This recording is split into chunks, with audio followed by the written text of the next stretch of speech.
धन्यवाद महादेव।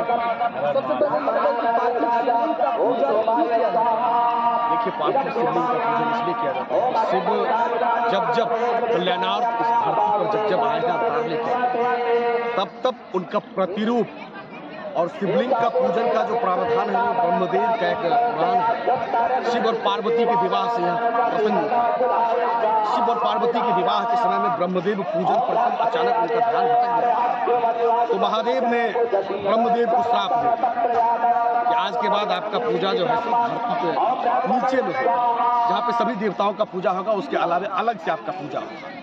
तो ब्रह्मदेव ने भी महादेव को श्राप दे दिया कि आज के बाद आपके लुलुआ का ही पूजा होगा, आपके लिंग स्वरूप का ही पूजा होगा और वही सबसे पवित्र माना जाए। तो ब्रह्मदेव के द्वारा कहा गया यह बात धरती पर लागू हुआ तो 24 लाख महादेव और उनके दशा 26.5 लाख का हम लोगों ने संकल्प किया था, हमारे 24 लाख का संकल्प किया था, परंतु भक्तों के सहयोग और मातृशक्ति की हिम्मत से, उसमें सबसे बड़ी बात है यह जो आयोजन हुआ सर्वजातीय हुआ, इसमें कोई जातीय बंधन नहीं था। मातृशक्ति की हिम्मत और उनके मेहनत के दम पर आज जो पूजन समापन हुआ है इस परिहारपुर की नगरी में 15 गाँव मिलाकर, इसमें 43,43,300 पार्थिव शिवलिंग का पूजन। यह मुख्य उद्देश्य था कि जन कल्याणार्थ समाज में बढ़ते भ्रष्टाचार, व्यभिचार और एक ऐसा आचरण जो लोगों को दूर कर रहा है। यह टेक्निकल दुनिया में लोग एक दूसरे से दूर हो रहे हैं, तो आपस में लोगों को जोड़ने हेतु सभी जाति का एक आपस में संवर्धन हेतु, चूंकि शिव सर्वहारा समुदाय के भगवान हैं, शिव के परिवार में आप सांप भी देखिएगा, बाघ भी देखिएगा, गंगा भी देखिएगा, लंगड़ा भी है, लूढ़ा भी है, अंधा भी है, अर्थात शिव के पूजन में किसी जाति का बंधन नहीं है। सर्व जाति का, सनातन धर्म मानने वाले सभी का एक जगह समागम हो, एक दूसरे से जुड़ाव हो, एक दूसरे के बगल में बैठने में ऊंच नीच का कोई भेदभाव जो रहा वो खत्म हो, इसके लिए यह पूजन का आयोजन किया। महादेव शिवलिंग का दूसरा नाम औरधानी इसलिए कहा गया कि महादेव जैसा नाम है, महादेव वो भोले भंडारी, कब किसको रुला दे और कब किसको हंसा दे यह कोई नहीं जानता है।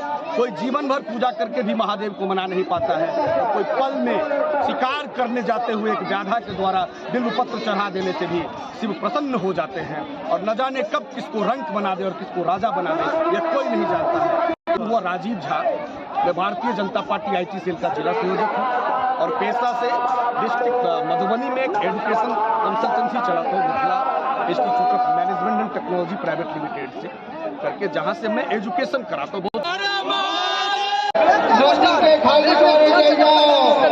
मेरा गाँव मैं आकाश मिश्रा मैं तक पहुँचा हूँ और जहाँ पर पार्थिव शिवलिंग पूजन में आयोजन चल रहा है। अब देख सकते हैं यहाँ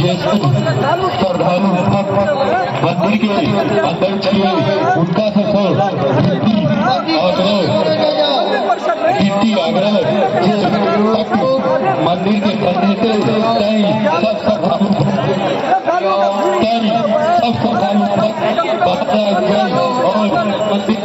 आरती महाआरती यहाँ पे इस तरीके से लगा हुआ है। हम यहाँ पे बात करेंगे, यहाँ पे तरीके से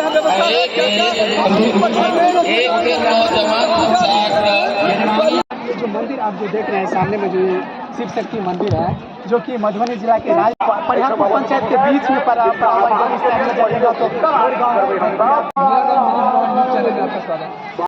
पालयत जितेंद्र नरेश शंभु विनाश्यत, अर्थात शिव जो है वो नित्य और शाश्वत, बिना शिव का कुछ भी नहीं। शिवलिंग का जहाँ तक हम पंचतत्व से बने हुए और हमें पंचतत्व में ही मिलना है, तो फिर हम पंचतत्व की क्यों नहीं पूजा करें। राम डॉक्टर मोहन राय। मिट्टी के शिवलिंग को पार्थिव शिवलिंग कहा जाता है। ऐसी मान्यता है कि पार्थिव शिवलिंग बनाकर शिवजी का पूजन करने से अकाल मृत्यु का भय समाप्त हो जाता है। शिव पुराण में पार्थिव शिवलिंग पूजा का महत्व बताया गया है। जो पार्थिव शिवलिंग बनाकर सच्चे मन से कोई भी शिव जी का पूजन करते हैं, ईश्वर उनकी सारी मनोकामना पूरी करते हैं। कलयुग में कुष्मांडा ऋषि के पुत्र मंडप ने पार्थिव पूजन प्रारंभ किया था। शिव कल्याणकारी हैं, जिनकी आराधना करने से शारीरिक एवं मानसिक कष्टों से भी मुक्ति मिलती है। यही आस्था और विश्वास लेकर मिथिला के पावन धरती मधुबनी जिला के राजनगर प्रखंड के परिहारपुर गांव का यह दृश्य